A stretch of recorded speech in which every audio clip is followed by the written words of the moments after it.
আমরা আরেকটু আলামিন ভাই আরেকটু পিছিয়ে যাবে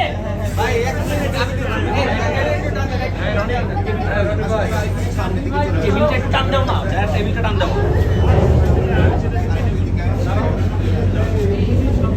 আচ্ছা, এই দরজাটা লক করে দিই।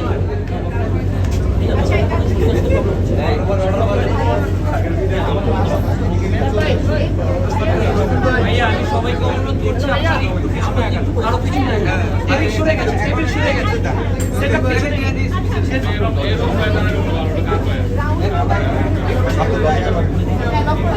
দরজাটা লক করে দিই ভাইয়া, এর জন্য সরা। হ্যাঁ ভাই দিচ্ছি।